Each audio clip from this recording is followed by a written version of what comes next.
Mafia സംരക്ഷകനായ മുഖ്യമന്ത്രി രാജിവെക്കണമെന്നാവശ്യപ്പെട്ടുകൊണ്ട് ചെർപ്പശ്ശേരി മണ്ഡലം കോൺഗ്രസ് കമ്മിറ്റിയുടെ നേതൃത്വത്തിൽ ടൗണിൽ പന്തം കൊളുത്തി പ്രകടനം നടത്തി. DCC vice president TH Firoz Babu ഉദ്ഘാടനം ചെയ്തു.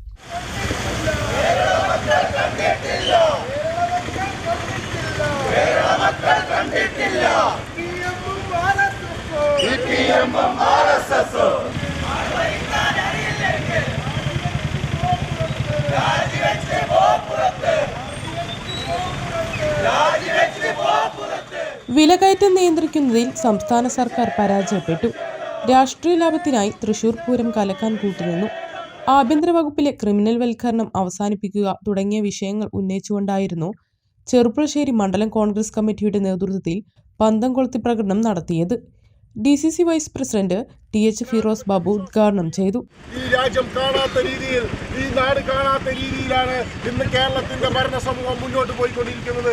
കേരളം ഭരിച്ചുകൊണ്ടിരിക്കുന്ന മുഖ്യമന്ത്രി, ആ മുഖ്യമന്ത്രിയുടെ നേതൃത്വത്തിൽ ഒരു മാഫിയ ഭരണകൂടത്തിനാണ് കേരളത്തിൽ നേതൃത്വം നൽകുന്നത്. നമ്മളെല്ലാവരും കണ്ടു. എന്തുകൊണ്ടാണ് UDF മാത്രമല്ല ഈ നാട്ടിലെ ജനാധിപത്യ വിശ്വാസികളൊക്കെ ആശങ്കയോടുകൂടിയാണ് കേരളത്തിന്റെ ഭരണം കണ്ടുകൊണ്ടിരിക്കുന്നത്. ആരാണ് പറയുന്നത് കേരളത്തിലെ ആഭ്യന്തര വകുപ്പ് ഇന്ന് RSSന്റെ കൈപ്പിടിയിലാണെന്ന് പറഞ്ഞത്?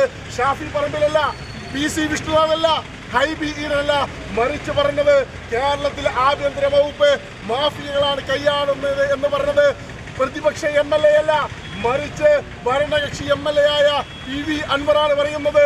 ആഭ്യന്തരം ഇന്നൊരു ഫോക്കസിന്റെ കയ്യിലാണ്. ആ ഫോക്കസ് ഇന്ന് ഈ രാജ്യത്ത് അക്രമം നടത്തിക്കൊണ്ടിരിക്കുന്നു, ഈ രാജ്യത്ത് കൊലപാതകം നടത്തിക്കൊണ്ടിരിക്കുന്നു. സ്വർണ്ണക്കള്ളക്കടത്ത് ഉൾപ്പെടെയുള്ള കാര്യത്തിൽ പോലീസ് ഉദ്യോഗസ്ഥരുടെ മാഫിയ ബന്ധം വെളിപ്പെടുത്തിയത് നിലമ്പൂർ MLA അൻവറാണ്.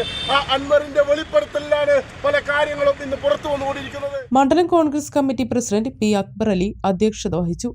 കോൺഗ്രസ് നേതാക്കളായ M Govindankutty, KM ഹിസ്ഹാഖ്, M Abdul Rasheed, VG Deepesh, Vinod Kalathodi, P Subeesh, KPM Muhammad Ali, Anees Mudikkunnan, Subhash മഞ്ചക്കല്ല്, Ayyappankutty, Shameer Irakkingal തുടങ്ങിയവർ നേതൃത്വം നൽകി. Niva Gold, Diamonds and Platinum, Cherpulassery and Ottapalam.